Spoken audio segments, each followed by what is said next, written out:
우리는 가끔씩 마음고생이라는 단어를 쓸 때가 있습니다. 마음이 고생한다, 마음이 수고했다, 이런 의미겠죠. 가만히 살펴보면 수고하고 힘든 것은 우리들의 몸입니다. 우리들은 참 많은 일들을 하고 때로는 몸이 녹초가 되어서 그냥 피곤해서 침대에 쓰러질 때도 있습니다. 그때 우리가 이런 말을 하죠. 참 몸이 고생한다, 수고했다, 이렇게 표현합니다. 그런데 마음도 몸만큼 고생하는 것 같습니다. 어떻게 보면 이 몸보다 더 많이 고생하고 더 많이 힘든 것이 마음이 아닌가, 그렇게 생각을 합니다.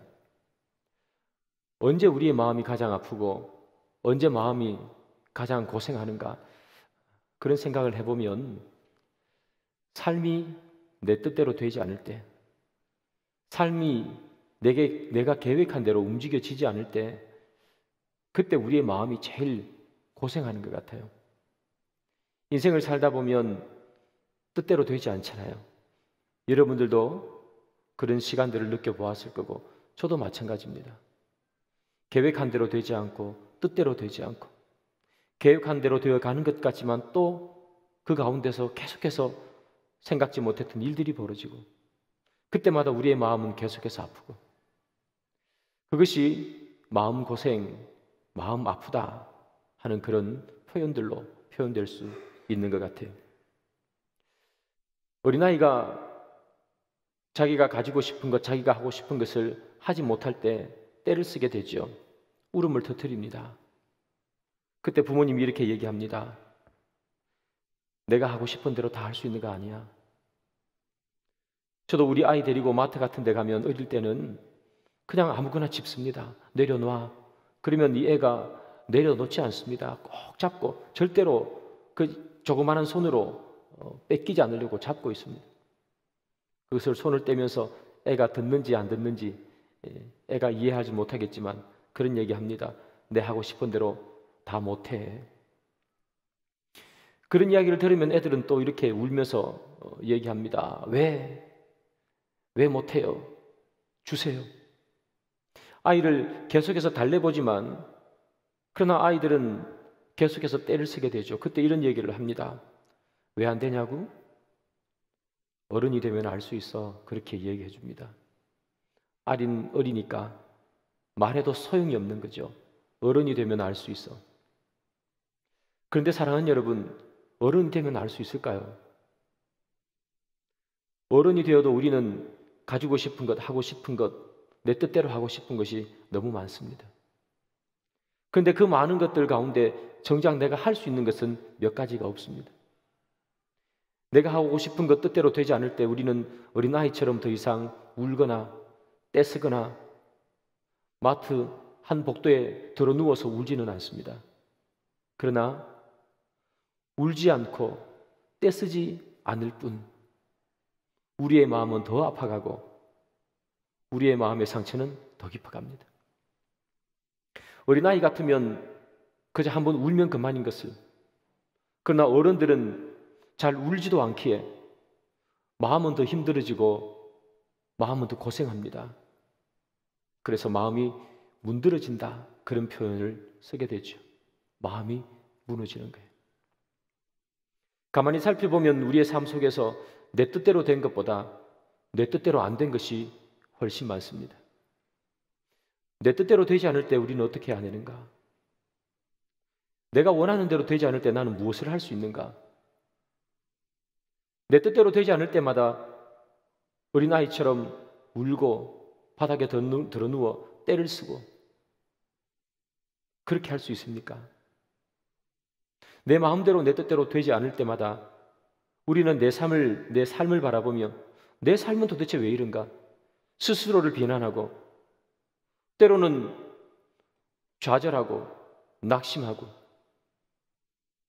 우리가 그런 삶을 살다 보면 내 뜻대로 되지 않는 것이 대부분인 이 세상 속에서 올바른 정신으로 살아갈 수가 없는 것입니다. 그렇다면 우리는 어떻게 하면 내 인생 내 뜻대로 되지 않고 내가 원하는 대로 되지 않을 때 우리는 정신 차리고 살 수 있을까? 우리는 어떻게 하면 그러한 상황 가운데서도 이 마음이 문드러지지 않고 마음을 살피면서 살 수 있을까? 여기 있는 청년들 여러 가지 상황 속에 아마 있는 분들도 있을 겁니다. 이제 곧 대학생이 되어서 대학생의 기쁨을 누리는 친구들도 있을 것이고, 또는 취업을 앞두고 있어서 어떻게 해야 될까 고민하는 분도 있을 것이고, 나는 취업을 해야 될까, 대학원으로 진학해야 될까 고민 가운데 있는 분도 있을 겁니다. 또는 직장에 다니는 분들 가운데서 이직을 해야 될까, 나는 왜 하는 일마다 잘 안 될까 고민하는 분들도 있을 겁니다. 그때 우리는 어떻게 해야 그 어려움을 빠져나갈 수 있을까? 17살 된 청년이 한 명 있었습니다. 그 청년에게는 형들이 여럿 있었습니다. 어느 날 그 형들이 그 동생을 잡아다가 먼 나라에 팔아버렸습니다. 요셉의 이야기를 드리는 겁니다. 팔릴 때 그 아이의 나이는 17살. 지금 17살이면 고등학생이겠지만 그 옛날 17살이면 이제 세상에 뛰쳐나가서 삶을 꿈꾸고 펼칠 그런 나이가 되겠죠. 그러나 청춘의 아름다움 한 자락 맛보지 못하고 그는 형들에 의해서 먼 나라에, 애굽이라는 나라에 종으로 팔려버렸습니다. 그가 팔릴 만한 무슨 잘못한 일이 있는가 아무리 찾아봐도 팔릴 만한 잘못한 일을 한 것이 없습니다. 혹시 하고 찾아봤더니 그래도 굳이 팔릴 만한 일을 찾자 하면 두 가지 정도가 떠오릅니다. 첫 번째는 요셉의 아버지가 그를 너무 편애해서 다른 형들이 그를 시기 질투했다는 것입니다. 그런데 그것은 아버지의 편애지 요셉의 잘못이 아니겠죠. 그걸 가지고 동생을 팔아버린다고 하면 세상에 편애받는 사람들은 다 팔려야 되지 않겠습니까? 저도 막내라서 많은 편애를 받고 살았던 사람이에요. 밥을 먹으면 저희 어머니가 옛날에 저희 누나가 뭐 고기 같은 거 먹으려고 하면 젓가락을 탁 치셨어요. 그리고 저한테 주셨습니다. 그런데 저는 다행히 팔리지 않았습니다. 저희 누나가 저를 팔지 않았습니다. 누나가 한 대여섯 명 됐으면 팔았을지도 모르겠는데 한 명밖에 안 되니까 누나가 아마 힘이 없었던 것 같습니다. 또 팔릴 만한 무슨 조건이 있나 살펴보니 그가 꿈을 2번 꾸었다는 것입니다. 요셉은 꿈을 2번 꿨습니다. 그 꿈의 내용은 많은 볕단이 자기들에게 절하는 그 꿈이었습니다. 해와 달과 별이 자기에게 절하는 꿈이었습니다. 그 꿈을 형들에게 말해 주었습니다. 형, 내가 이런 꿈을 꿨어요. 형들이 그 꿈을 보고 뭐라고 했을까요? 이렇게 해석합니다. 내가 너에게 절한다고. 형들이 동생이 너에게 절을 한다고. 그 꿈은 그런 꿈이었습니다. 형들이 동생에게 절하는 꿈이었습니다. 형들은 참을 수 없었습니다. 너무나 기분 나빴습니다. 그런데 그것이 동생을 팔 만큼 기분 나쁜 그런 이야기인가? 기분 나쁘다고 야단 한 번 치면 되는 그런 문제지. 동생을 잡아다가 먼 나라에 팔아버리는 그런 잘못까지는 아니지 않겠습니까? 아무리 찾아봐도 요셉은 팔릴 만한 무엇인가 잘못한 일이 없는 것 같습니다. 그러나 그는 17 청춘의 나이에 형들의 손에 의해서 먼 나라 애굽에 그것도 종으로 팔려버렸습니다. 그는 17살의 나이에 희망과 소망의 부푼 꿈을 안기보다는 절망을 먼저 맛보는 인생이었습니다. 이제 세상에 달려나가 아름다운 꿈을 펼쳐야 하는데 채 꿈을 펼치기도 전에 절망부터 맛본 인생.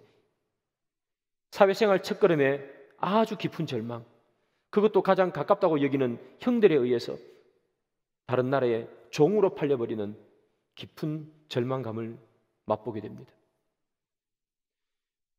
절망이 한 번쯤이면 우리는 이렇게 생각할 수 있습니다. 누구나 인생 가운데 절망은 올 수 있는 것이지. 누구나 인생을 살다 보면 깊은 절망 한 번쯤은 찾아올 수 있을 거야. 내가 이 절망을 딛고 일어서면 다시 더 멋진 길을 갈 수가 있을까요? 비가 온 뒤에 땅이 굳어진다고 하지 않잖아? 하지 않지? 개구리가 멀리 뛰기 위해서 한번 물러선다고 말하지 않나? 내 인생은 지금 비가 온 뒤에 땅이 굳어지는 것일까요? 개구리가 멀리 뛰기 위해서 한번 움츠리는 것일까요? 그렇게 생각할 수 있어요. 절망이 한 번뿐이라면 그렇게 생각하며 이겨낼 수 있습니다. 그러나 이 요셉에게는 절망이 찾아온 후에 또다시 절망이 찾아옵니다. 그 절망은 너무나 큰 절망입니다. 그것이 무엇인가? 성폭행 미수범으로 잡혀서 감옥에 갔습니다. 범죄자가 된 것입니다. 그렇다면 요셉이 정말 자기 주인의 아내를 성폭행하려고 했던가? 여러분 잘 아시는 것처럼 성경에서 요셉만큼 의롭고 순결한 사람을 찾아보기가 어렵습니다. 그는 단 한 번도 성폭행을 하려는 생각을 한 적이 없습니다. 누명을 쓴 것입니다. 그는 사랑받는 아들에서 종으로 그리고 범죄자로 감옥에 갇히는 인생을 삽니다. 큰 절망, 어찌 보면 이겨낼 수 없을 것 같은 큰 절망, 소망이나 희망 따위는 전혀 생각해낼 수 없을 만큼 구렁텅이에 빠지는 큰 절망을 그는 연속해서 맛보게 됩니다. 그 절망 가운데 빠져 있는 시간 13년. 그는 13년 동안 햇빛 하나 들지 않는 깜깜한 감옥 같은 곳에 있는 그런 느낌으로 인생을 살았습니다. 그가 감옥에 있을 때에 그는 정말 감옥에서 나가고 싶었습니다. 성경은 이렇게 얘기합니다. 하나님께서 요셉을 형통케 했다. 그렇습니다. 감옥에 있었지만 하나님께서 그를 형통케 해서 그는 감옥에 있는 많은 사람들로부터 사랑받았고 감옥 바깥에서 감옥에 있는 죄수들을 관리하는 그런 관리자들로부터 인정을 받아서 오간에 있는 많은 행정 사무들을 감당하고 담당하는 사람이 되었습니다. 다른 사람들보다는 조금은 편안한 그런 삶을 살았습니다. 그러나 사랑하는 여러분, 감옥에 아무리 형통케 되는 복을 받았어도 감옥에 갇혀 사는 인생이 뭐가 그리 행복하겠습니까? 그는 정말 이 지옥 같은 감옥에서 나가고 싶었습니다. 그는 너무나 큰 누명을 쓰고 이곳에 왔기 때문에 이 누명을 벗고 싶었습니다. 그래서 그는 정말 간절히 감옥에서 나가고 싶었습니다. 그런데 그를 도와줄 만한 한 명이 그와 함께 옥생활을 했습니다. 그 사람은 애굽의 왕 바로의 술 맡은 관원장이라는 사람입니다. 애굽의 왕에게 술을 올려주는 아주 중요한 직책을 맡은 사람이죠. 그 사람이 감옥에 와 있습니다. 어느 날 그 사람이 꿈을 꿨습니다. 꿈을 해석을 할 수 없어서 너무나 괴로웠습니다. 그때 요셉이 이렇게 얘기합니다. 내가 당신의 꿈을 해석해 드리겠습니다.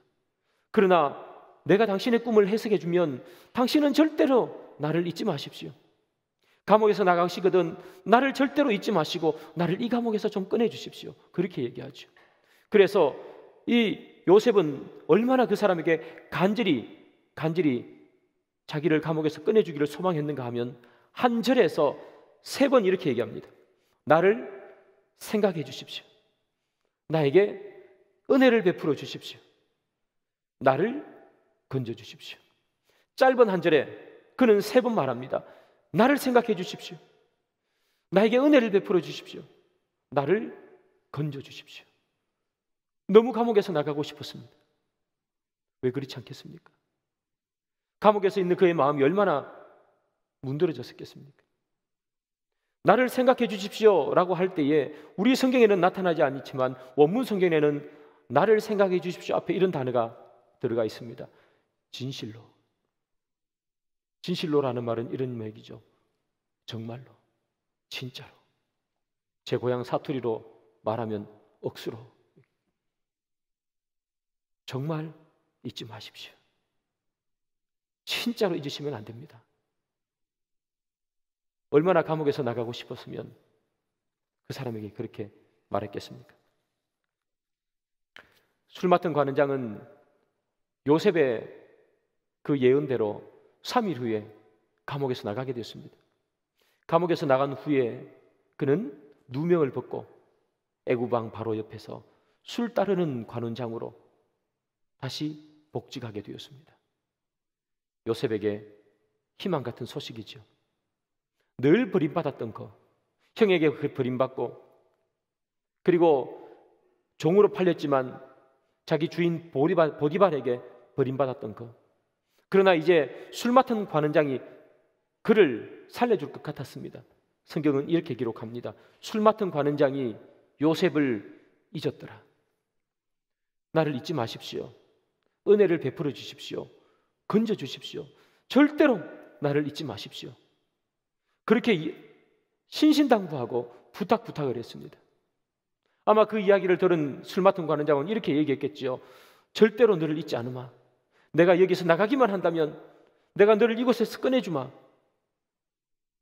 그런데 술 맡은 관원장은 요셉을 잊어버렸습니다. 요셉은 인신매매로 형들에게 팔리고 성폭행 미수범이 되었습니다. 그리고 지금은 잊혀져만 가는 사람이 되었습니다. 13년 동안 요셉의 인생은 버림받는 인생이었습니다. 그의 뜻대로 되는 것이 하나도 없었습니다. 뜻대로 될 것 같으면 계속해서 사람들로부터 버림받았습니다. 17세의 나이에 이제 청운의 꿈을 품고 내가 이 세상에서 내 꿈을 펼쳐버리라 하는 그때에 형들에 의해 팔립니다. 애굽의 종으로 살았습니다. 그러나 열심히 일을 해서 자기 주인의 마음에 들었습니다. 이제 내가 종의 신분을 벗어날 수 있을까? 이제 주인이 나를 좀 인정해 줄까? 내가 좀 더 높아질 수 있을까? 내가 이 어려움을 벗어날 수 있을까? 생각하던 그 찰나에 보디발의 아내 그 여인에게 누명을 쓰고 그의 주인에게 버림받습니다.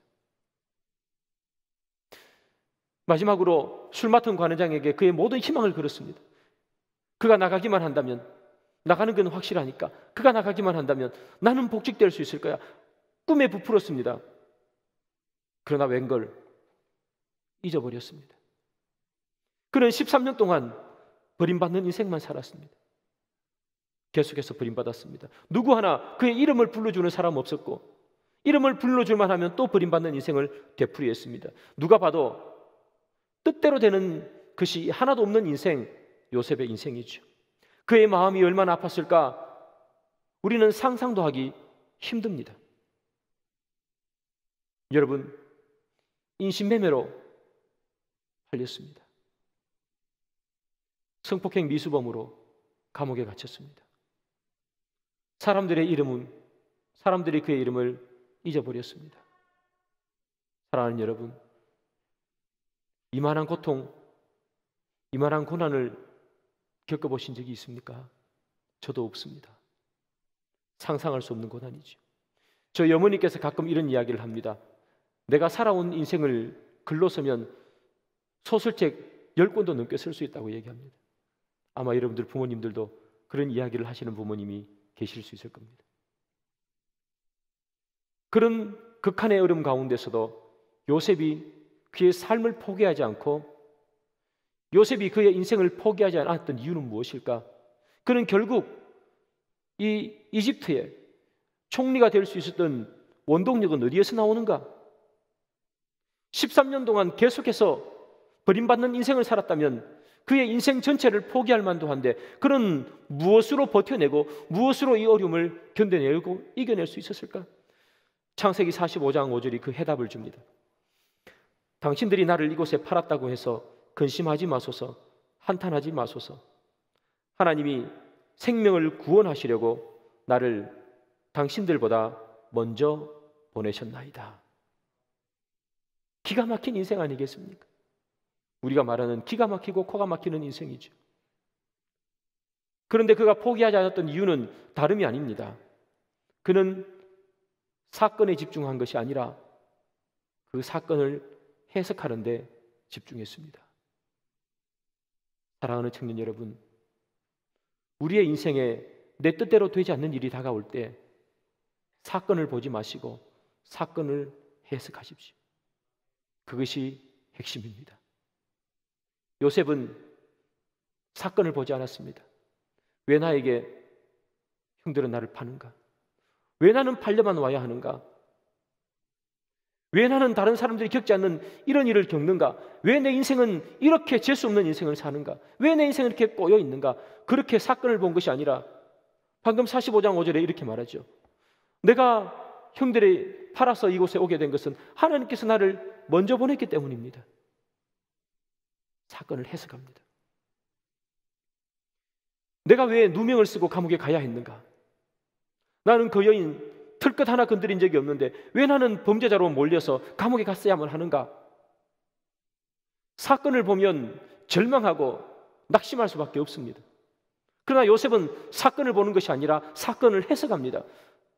하나님께서 나를 총리 삼게 하기 위해서, 감옥에서 술 맡은 관원장을 만나게 하기 위해서 하나님께서 나를 보내셨구나.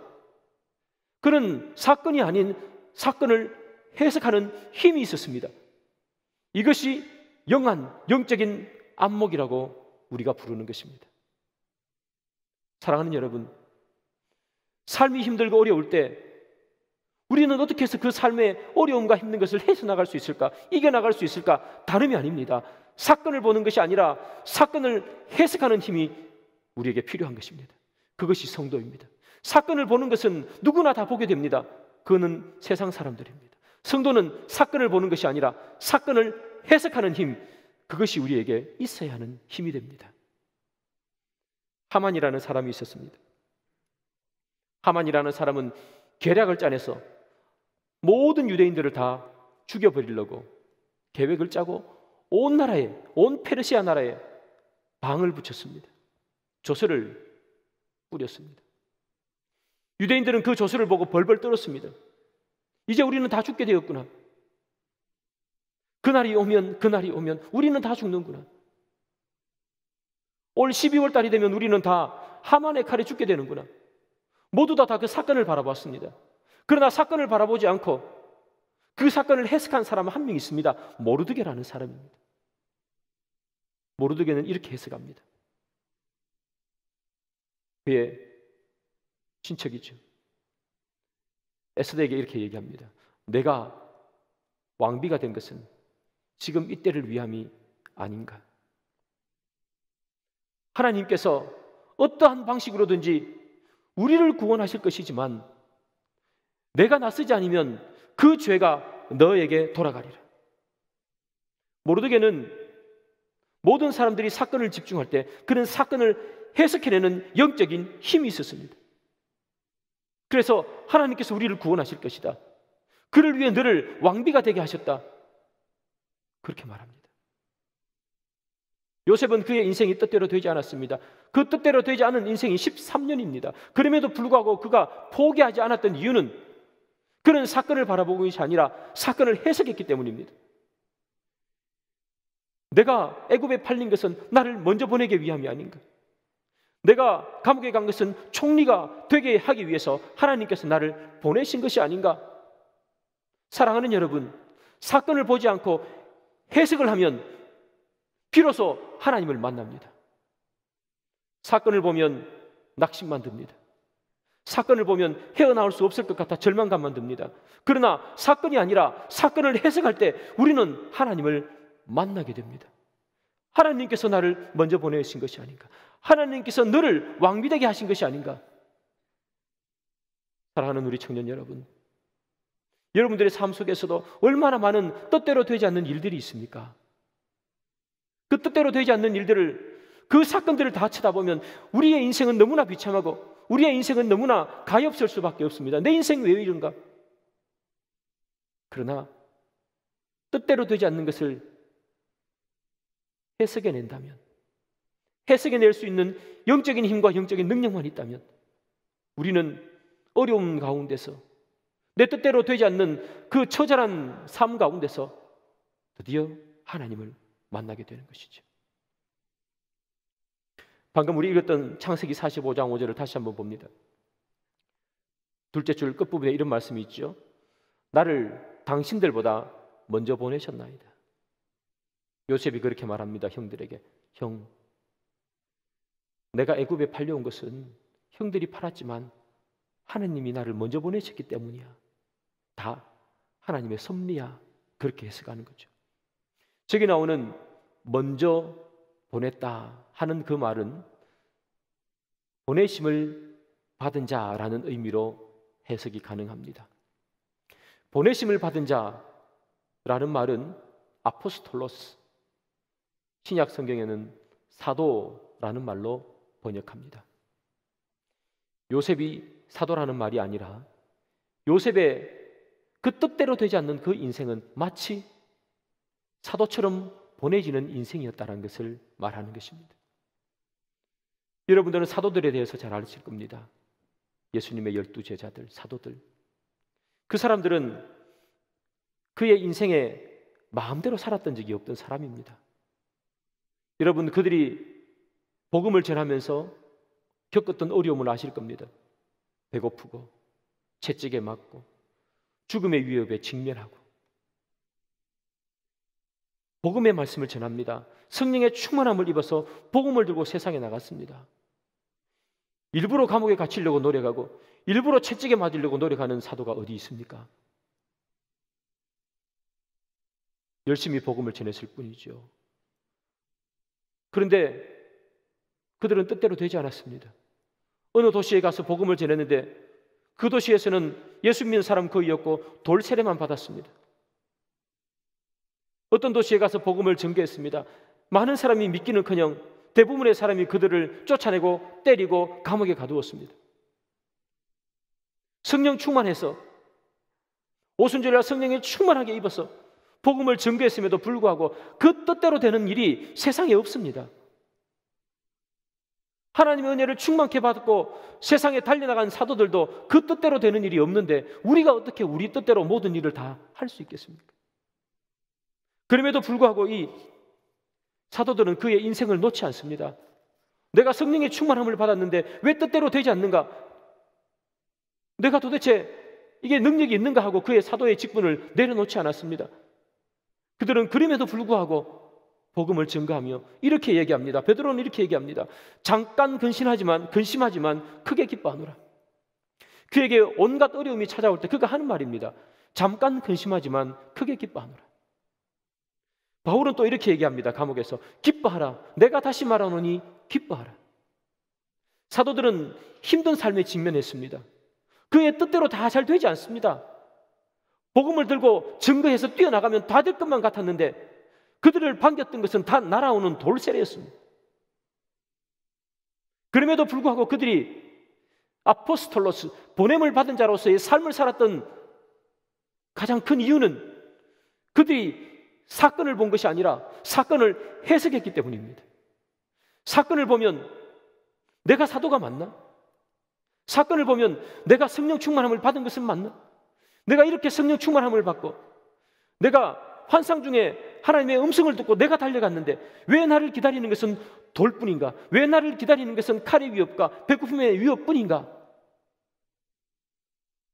그러나 그 위협 가운데서도 그들은 사건을 본 것이 아니라 사건을 해석했기 때문에 이것은 하나님의 뜻이로구나.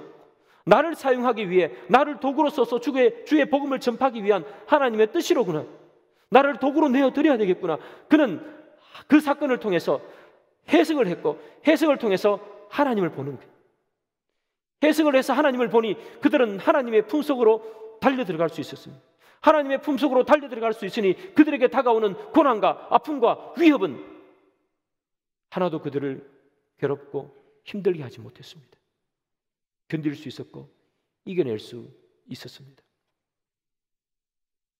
사랑하는 청년 여러분, 우리의 인생은 우리의 뜻대로 잘 움직이지 않습니다. 대학교 시험 치는 것부터 시작해서 직장에 취업하는 것까지 그리고 사회생활하는 모든 부분 내 뜻대로 되어지는 것이 어디 있겠습니까? 그러나 그럴 때 사랑하는 청년 여러분, 좌절하지 마시고 낙심하지 마시고 내 인생 왜 이렇게 힘든가?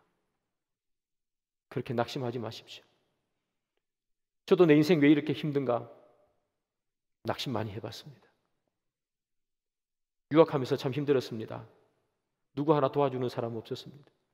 옆에 보니 다 부모님 도와주는 사람이 있어서 여름이면 여행 가고 겨울이면 따뜻한 플로리다 가고 다 여행 방학 때 떠납니다. 저는 학교에 가서 학교 도서관에서 청소하고 학교 식당에서 화장실 청소하면서 여름 방학, 겨울 방학을 보냈습니다. 그때 이렇게 생각했습니다. 내 인생 왜 이런가? 도와줄 수 있는 부모님이 있었으면 좋았을 텐데 어째 우리 부모님은 10원 한 푼 보내줄 돈이 안 되는가? 내 인생 왜 이런가? 나도 좀 편안하게 공부해보고 싶다. 나도 수업 끝나면 도서관으로 가고 싶다. 왜 나는 책 살 돈이 없는가? 왜 나는 도서관에서 계속해서 빌려서 책을 사야 하는가? 나도 책 한 권 사서 읽어보고 싶다. 왜 나는 대출 기한이 정해져 있는 책 그거 빌려서 끝나기 전까지 부랴부랴 읽고 또 책을 반납해야 되는가? 그 책을 다시 보려면 나는 또 도서관에 가서 또 책을 빌려야만 하는가? 걱정 근심 없이 공부하는 옆에 친구들, 선배들, 후배들을 보면서 부러웠습니다. 우리에게 닥쳐진 내 마음대로 내 뜻대로 되지 않는 많은 일들 가운데서 그것을 바라보면서 낙담하고 낙심하고 신세한탄하고 내 인생 왜 이렇게 꼬이는가만 생각하고 있다면 우리는 절대로 주의 은혜를 경험할 수도 없고 우리는 그 어려움 가운데서 헤어나올 수도 없습니다. 뜻대로 되지 않을 때, 마음이 아플 때, 마음이 상해서 너무나 힘들 때 그것을 이겨낼 수 있는 힘은 다른 것이 아닙니다. 사건을 보는 것이 아니라 그 사건을 해석하는 힘을 기르는 것입니다. 사랑하는 청년 여러분, 우리에게 다가오는 많은 일들 가운데 사건을 바라보지 마시고 여러분들을 향해서 펼쳐지시는 하나님의 꿈과 승리를 사건 가운데서 해결해내는 힘과 능력을 가지시는 여러분들이 되기를 소망합니다. 말씀의 결론을 맺습니다. 사랑하는 새누리교회 청년 여러분, 다시 한번 말씀드립니다. 우리의 삶은 뜻대로 되지 않습니다. 그러나 포기하지 마십시오.